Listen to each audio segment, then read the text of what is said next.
I woke up tangled in sheets that weren't just mine, his arm heavy across my chest, the faint scent of last night's whiskey lingering between us.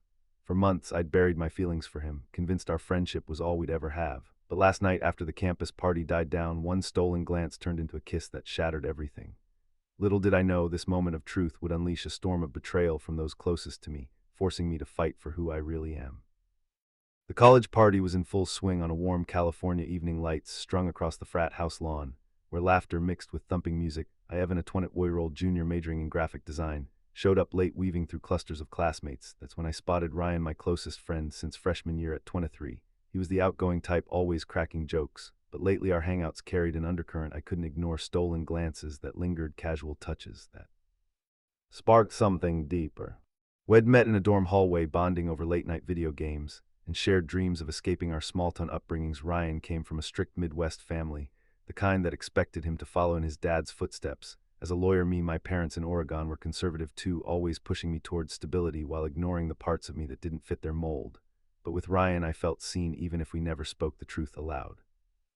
That night, as the crowd thinned, Ryan pulled me aside near the keg. "Evan, you've been avoiding me," he said, his voice low amid the fatting chatter. I laughed it off, but my heart raced. We'd been dancing around this for months, accidental brushes in class texts that ended with ellipses hinting at more as friends left.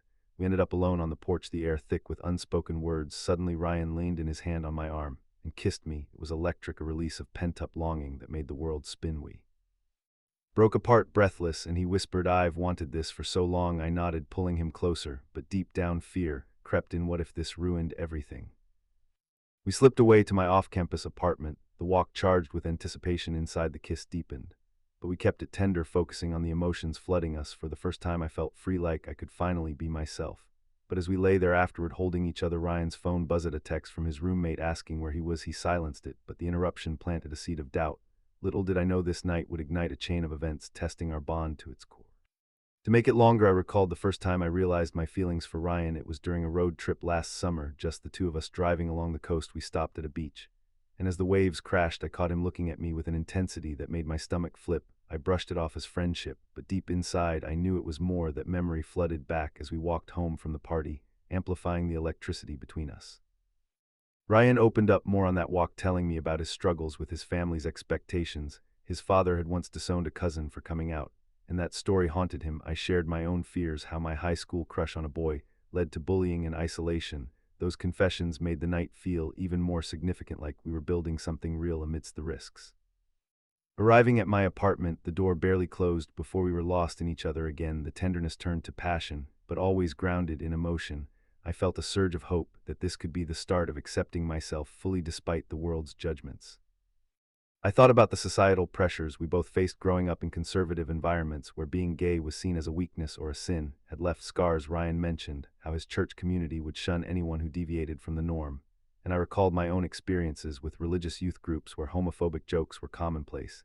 These shared traumas bonded us further, making the moment feel like a rebellion against the odds. As we talked more that night, Ryan confessed he had dated girls in the past to fit in, but it never felt right. I admitted to similar attempts, pretending to have crushes on classmates to avoid suspicion. Those admissions brought a sense of relief, washing away years of pretense. For the first time, I envisioned a future where we could be open, but the fear of backlash lingered like a shadow. We discussed the challenges faced by other LGBTQ individuals. We knew a mutual friend who had been kicked out of home after coming out, and another who faced workplace discrimination. These stories made us appreciate the privilege of our current secrecy, but also highlighted the urgency of change. Our conversation turned to dreams of a world where love was just love, without labels or judgments. That night solidified my commitment to Ryan and to living authentically, no matter the cost. I remembered a book I read about gay rights movement. It inspired me to think about how far we've come, but how much work remains. Ryan and I debated politics and social issues that night, deepening our connection through intellectual compatibility. It was clear our attraction was not just physical but intellectual and emotional, laying a strong foundation for what I hoped would be a lasting relationship. The party had been a typical college affair with games and music, but the real magic happened in the quiet moments. With Ryan, we laughed about a funny incident from the night, a friend spilling drinks, but underneath it was our shared secret, adding thrill to the ordinary. Expanding further, I thought back to our freshman orientation, where we first bonded over a shared dislike for the mandatory icebreakers. We spent that week exploring the campus together, discovering hidden spots like the quiet library nook, where we would later study for exams. Those early days built a friendship that felt unbreakable until feelings complicated everything. During the party earlier that evening, I remembered dodging questions from mutual friends about why Ryan and I were always together. Their teasing comments hinted at suspicions, but we played it off as bromance inside, though those words stirred anxiety about being discovered before we were ready. On the walk home, Ryan paused under a streetlight and said seriously, "Evan, if this is too much too soon, we can stop," but his eyes betrayed his words. He wanted this as badly as I did. I reassured him, pulling him into another kiss, right there, the risk adding to the exhilaration. Inside the apartment, we shared stories from our pasts. Ryan talked about a high school prom where he went with a girl, but spent the night wishing he could dance with someone like me. I confessed to skipping my own prom altogether too, afraid to face the heteronormative expectations. These vulnerabilities drew us closer, fostering a bond that felt destined. We explored our shared interests in art and design, Ryan sketching quick portraits, while I designed digital graphics. Our complementary talents made us dream of collaborating on projects someday, perhaps even starting a creative venture together. That vision of a future fueled the emotional intensity of the night. I reflected on the representation I'd seen in media. Growing up, the lack of positive gay role models had made me feel invisible. Shows and movies often depicted queer characters as sidekicks or tragic figures, rarely as leads in happy stories. With Ryan, I wanted to rewrite that narrative for ourselves. We stayed up late that night whispering about fears and hopes. Ryan admitted to therapy sessions in secret, dealing with internalized homophobia.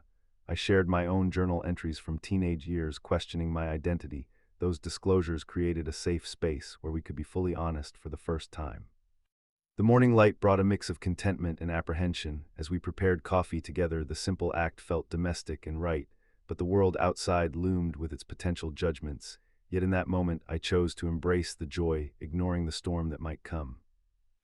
Waking up next to Ryan the morning after felt like a dream turned real. Sunlight filtered through the blinds. As he stirred smiling sleepily last night, it was everything he murmured, pulling me into a gentle embrace. We talked for hours over coffee, confessing how our feelings had grown silently amid study sessions. In campus events, Ryan admitted he'd fought his attraction, scared of what his family would think. I shared my own struggles. Coming out in high school had been met with silence from my parents, who pretended it was a phase. Emboldened, we decided to explore this quietly over the next week. Stolen moments became our routine: late-night walks along the beach, hands intertwined. When no one watched but tension built. When I invited Ryan to family video call, my mom, sensing something probed about my social life. When I mentioned spending time with Ryan, her tone sharpened. "Just friends, right? You know what we expect." The call ended awkwardly, leaving me hollow. Ryan tried to comfort me, but I saw the flicker of worry in his eyes. His own family was even more rigid, with a father who openly criticized alternative lifestyles. One evening after a campus pride event I attended alone, Ryan showed up at my door, conflicted. "I want this, Evan. But what if people find out?" We argued softly, my frustration bubbling over. "We've hidden long enough. I need to be real." He pulled away, promising to think about it. But the seed of division had sprouted. That night, a mutual friend texted me. A rumor someone had seen us together, whispering about Evan's secret crush. Paranoia set in. Was our bubble bursting? As days passed, Ryan grew distant, canceling plans with excuses. The emotional weight pressed on me, amplifying my isolation. I realized loving him meant facing not just my fears, but the world's judgments too. Expanding on this, I remembered a time when I tried to come out to a close friend in high school. He reacted with disgust, calling me names and spreading rumors that ruined my social life. That past betrayal made Ryan's growing distance feel like history repeating itself. I spent nights alone, journaling my thoughts, trying to process the fear of rejection all over again. During one of our last intimate moments before the distance grew, Ryan confessed more about his internal conflict. He spoke of sleepless nights, wrestling with his identity, fearing disownment from his family. I empathized, sharing how my parents' passive-aggressive comments had chipped away at my self-worth over the years. These deep conversations highlighted the emotional toll of living in hiding, but also strengthened my resolve to fight for authenticity. I began to notice subtle changes in our interactions. Ryan would hesitate before holding my hand, even in private, and his texts became shorter, less affectionate. I confronted him gently, but he dismissed it as stress from classes. Deep down, I knew it was more the pressure of societal norms weighing on him. I reflected on how media and culture often portrayed gay relationships as tragic or secondary, reinforcing the idea that we didn't deserve happy endings. This realization fueled my determination to prove otherwise, but the growing gap between us hurt deeply. One day I attended a workshop on LGBTQ history, learning about pioneers who faced far worse discrimination. It inspired me, but also highlighted how far we still had to go. Sharing what I learned with Ryan He seemed interested but distant, as if the stories hit too close to home. Our relationship was at a crossroads, and I feared the worst. I started seeking advice from online forums, reading stories of others who had navigated similar situations. Some found happiness in openness, while others lost everything. These narratives made me more cautious, but also more determined to communicate with Ryan. We had several heart-to-heart talks where I expressed my need for honesty, and he admitted his terror of losing his support system. Each conversation peeled back layers of vulnerability, but the underlying fear remained a barrier. I joined a book club focused on queer literature, discussing books that mirrored our experiences. It helped me articulate my feelings and understand Ryan's perspective better. Ryan joined me for one meeting, but seemed uncomfortable with the openness. The experience underscored the differences in our readiness to embrace our identities, adding to the tension. We tried to recapture the magic of that first night, planning a private picnic, but the conversation turned heavy with worries about the future. It was bittersweet, a mix of love and looming dread. To deepen this part, I recalled a specific argument where Ryan said, "Evan, you're so brave, but I'm not ready to lose everything." I countered with, "But hiding is losing ourselves." The words hung heavy, leading to tears and eventual makeup, but the crack in our foundation widened. I began attending more pride events alone, meeting others who shared their coming out stories. One person told me about reconciling with family after years of estrangement, giving me hope, but also highlighting the patience required. Ryan declined invitations, citing fear of being spotted, which frustrated me further. In quiet moments, I wrote letters to my future self, envisioning a life of openness and love. These exercises helped me cope with the uncertainty, but the emotional strain affected my studies, grades slipping as focus waned. Ryan and I attempted couples activities like watching queer films together, discussing characters' journeys, but even those sparked debates about realism versus idealism, exposing our differing paces toward acceptance. I confided in a trusted professor about my struggles, who offered resources and encouragement. Her support bolstered me, reminding me that academia could be a safe space amid turmoil. As weeks turned to months, the distance grew. Ryan missing calls and avoiding deep topics. I sensed the end nearing, but clung to hope, pushing for more talks that often ended in stalemates. One night alone, I binge-watched documentaries on LGBTQ rights movements, drawing strength from historical figures who defied odds. It reignited my passion for advocacy, even as personal life crumbled. The rumors intensified, with friends asking pointed questions. I deflected, but internally battled shame and anger, questioning if love was worth the pain. Yet deep down I knew authenticity was non-negotiable. The betrayal hit like a gut punch. A week after our argument, I walked into the campus cafe and felt eyes on me. Whispers followed, "Did you hear about Evan and Ryan?" My phone blew up with messages, screenshots of a group chat where Ryan had denied everything, claiming he'd misread our friendship and was pushing boundaries. Worse, he'd exaggerated, saying I was obsessed to deflect suspicion. It spread like wildfire, painting me as the desperate one while he played the victim. Heart shattered, I confronted him in his dorm. "Why, Ryan?" After everything, tears stung my eyes. As he avoided my gaze, I panicked. "Evan, my dad called, grilling me about rumors." I couldn't risk it. He'd cut me off. His words stung deeper than any rejection. He'd chosen fear over us, betraying our trust. To save face, the pain of unrequited love crashed over me. It opened my heart, only to be discarded. Friends distanced themselves, some echoing societal stereotypes. "Guys like that are too dramatic." Even my family weighed in. My sister messaged, "Mom says this is why you should stay quiet." The OSUJDYNE amplified my self-doubt, making me question if I deserved love at all. Alone in my apartment, nights blurred into despair. I skipped classes, replaying our moments, wondering where it went wrong. The struggle for self-acceptance intensified. Why did being gay mean constant battles? But amid the darkness, a spark emerged. I reached out to the campus LGBTQ center, attending a support group. Hearing others' stories of betrayal and resilience reminded me I wasn't alone. Yet the wound from Ryan festered, pushing me toward a breaking point. To deepen the emotional layer, I flashed back to a childhood memory, when I first felt different, playing with dolls instead of trucks. My father scolded me harshly, "Be a man," he said. Those words echoed, now amplifying the pain of Ryan's betrayal. I felt like that scared kid again, hiding my true self from the world. In the support group, I shared my story for the first time. The group members offered hugs and advice. One person recounted their own experience of a partner denying their relationship publicly. It helped me see that betrayal was common in our community due to societal pressures, but it didn't define my worth. I began to channel my pain into advocacy, volunteering for awareness campaigns on campus. The harassment escalated, with online anonymous accounts posting derogatory comments about me. I reported them, but the damage was done. Each insult reminded me of the broader fight against homophobia. I read books on queer theory, finding solace in stories of triumph over adversity. This knowledge empowered me to confront Ryan again, but this time with more composure, seeking closure. Rather than reconciliation, his apology was half-hearted, blaming external factors, but it didn't ease the ache of trust. Broken. I dove into self-care routines, meditating and exercising to rebuild my strength. Friends from the support group became my new circle, offering unwavering support.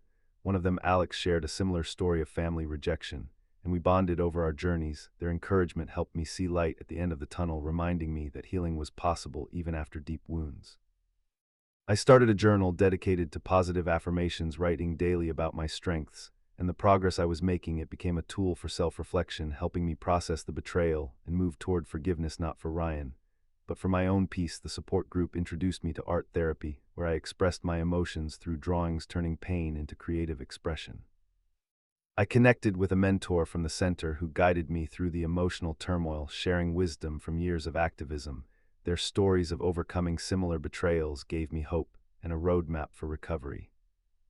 Expanding this section, I described the confrontation in more detail. Ryan stammered excuses like, "I didn't want to hurt you, but I had no choice." I fired back, "You chose yourself over us. That's the hurt." The exchange left me drained, but clarified that I needed to move on without him. The family messages piled up, my mother calling to lecture about discretion and how my choices reflected on them. I hung up mid-sentence, a small act of defiance that empowered me despite the guilt. In the support group sessions, we role-played confrontations, building confidence for real life scenarios. One exercise involved writing letters to betrayers. I poured out my anger and sadness to Ryan on paper, then burned it, symbolically releasing the hold. I volunteered at a local shelter for LGBTQ youth, hearing stories that mirrored mine, but often worse. Their resilience inspired me to push through, vowing to be the support I wished Id had younger. Online harassment led to sleepless nights, but I countered by curating positive feeds, following queer influencers who shared uplifting content. It balanced the negativity, reminding me of community strength. I attended seminars on mental health in the LGBTQ population, learning about higher rates of depression due to discrimination. This knowledge normalized my feelings and motivated self-compassion. Friends like Alex invited me to social events where I met potential allies and even flirted lightly. Testing waters of moving on, these interactions healed parts of me broken by betrayal. The mentor arranged one-on-one meetings where we dissected my relationship timeline, identifying red flags Id missed. It was eye-opening, preventing future mistakes and fostering growth.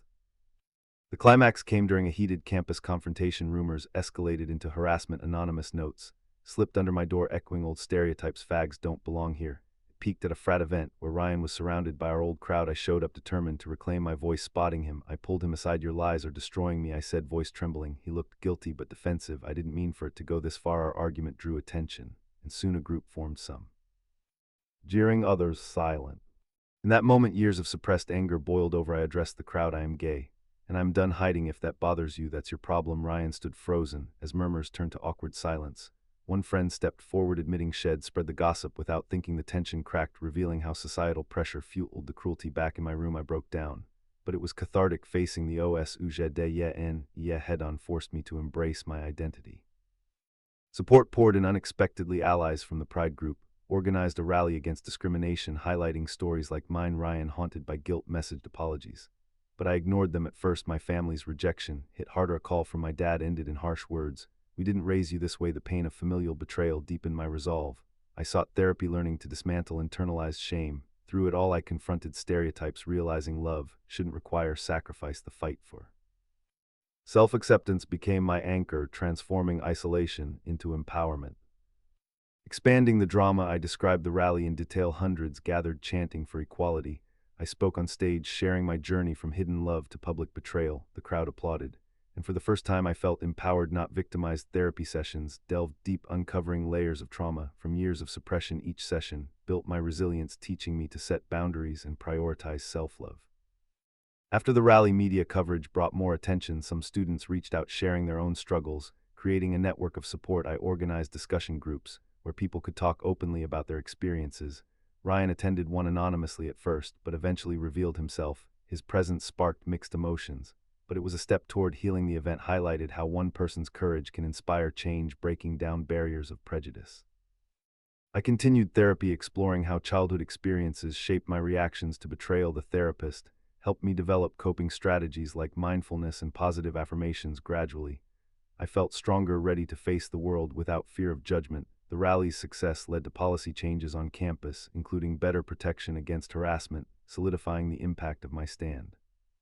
I volunteered for hotlines supporting LGBTQ youth, listening to their stories and offering guidance. Each call reminded me of my own struggles and the importance of being a role model. The experience was rewarding, helping me heal while helping others. I participated in community events like pride parades, finding joy in the collective celebration of identity.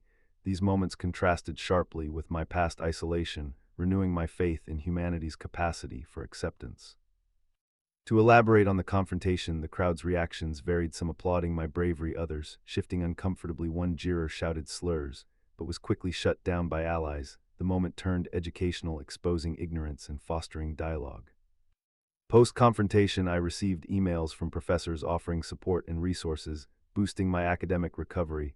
I channeled energy into projects designing posters for anti-discrimination campaigns, merging passion with purpose. Therapy included homework like gratitude lists, focusing on positives amid chaos. It shifted my mindset from victim to survivor, embracing scars as strength symbols. The discussion groups grew, attracting diverse participants. We covered topics from coming out strategies to navigating relationships, sharing resources, and building solidarity. Ryan's revelation led to a private talk where he expressed remorse, paving way for tentative forgiveness. Policy changes involved meetings with administration, advocating for inclusive training. My input helped shape safer environments for future students, a legacy I am proud of. Hotline volunteering included training on crisis intervention, equipping me with skills for life. Each interaction reinforced empathy and the ripple effect of kindness. Pride parades became annual rituals where I marched with banners symbolizing freedom. Friends joined, creating memories that healed old wounds and celebrated progress. Resolution dawned slowly with moral accountability at its core. Ryan, unable to ignore the fallout, confessed publicly. In a social media post, I betrayed a friend out of fear. I am sorry, Evan. And to anyone I've hurt with my cowardice, he faced backlash, lost some friends, even strained family ties. But it was his step toward responsibility. We met privately. He explained his internal turmoil, admitting societal pressures had warped his actions. I was wrong, you deserved better. I forgave but set boundaries. Healing starts with owning it. His accountability inspired change. He joined the LGBTQ Center, advocating against stereotypes. My family, seeing the news, reached out tentatively. Conversations began slow, but hopeful, breaking cycles of OSUJDYNE. I graduated stronger, pursuing design in San Francisco, surrounded by a chosen family that celebrated me. Years later, reflecting on that party night, I see it as the catalyst for growth. Betrayal taught me resilience, rejection fueled self-love. Ryan and I rebuilt as friends. But the real victory was my freedom. To anyone struggling, your truth is worth fighting for. Hold on to hope. Love in all forms prevails when we stand unapologetically as ourselves. To extend the resolution, I imagined future scenes where Ryan and I collaborated on a campus workshop about overcoming internalized homophobia. It helped others and solidified our platonic bond. My career flourished, designing campaigns for LGBTQ rights, turning personal pain into professional purpose. The story ends with a message of hope, emphasizing that while struggles are real, community and self-acceptance lead to brighter futures. In the years following, I mentored young queer students, sharing lessons learned from my ordeal. Each story I heard reinforced the importance of visibility and support. I wrote a blog about my experiences, which gained a following, connecting me with a global community. Ryan's transformation was profound. He became an outspoken ally, speaking at events about the dangers of denial and the power of authenticity. Our friendship evolved into a symbol of redemption, showing that mistakes can lead to growth if met with genuine remorse and effort. I traveled to pride events across the country, networking with activists and learning from diverse perspectives. These experiences enriched my understanding of intersectionality and the varied challenges within the LGBTQ community. Back home, my family relationships improved through honest dialogues, leading to acceptance and love. The journey from betrayal to empowerment became my life's narrative, inspiring others to embrace their truths without fear. I published a book compiling stories from the community, including my own. It became a resource for those struggling with identity and betrayal. The positive feedback affirmed that sharing vulnerability can foster change and hope for a more inclusive world. I continued advocating, lobbying for better laws and supporting organizations that aid LGBTQ youth. My life became a testament to the power of resilience, turning a painful chapter into a force for good. Expanding the resolution further, I detailed family reconciliation dinners, where awkward starts turned to understanding my parents apologizing for past ignorance. We built new traditions inclusive of my identity, strengthening bonds thought lost. In San Francisco, I joined design collectives focused on social justice, collaborating on projects that amplified queer voices. My portfolio grew, attracting clients passionate about equality, fulfilling career dreams. Mentoring evolved into formal programs. I established scholarships for LGBTQ students pursuing arts, funding their education, and honoring my journey.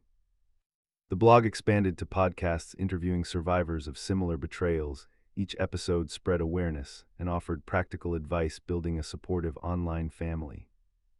Ryan and I co-authored articles on forgiveness in queer relationships, sharing our story to educate others. Our collaboration healed remaining rifts, turning pain into positive impact. Traveling included international conferences where I spoke on global LGBTQ rights, broadening my advocacy and forging lifelong friendships. The book tour connected me with readers whose letters of thanks reaffirmed my purpose. One story mirrored mine so closely, it brought tears, validating the universal struggle and triumph. Lobbying efforts led to legislative wins like expanded protections, inspiring hope for systemic change. My voice, once silenced, now echoed in halls of power, a full circle moment. Reflecting annually on the party anniversary, I celebrated growth, with close friends toasting to resilience and love. The experience, though painful, shaped a life of purpose and joy.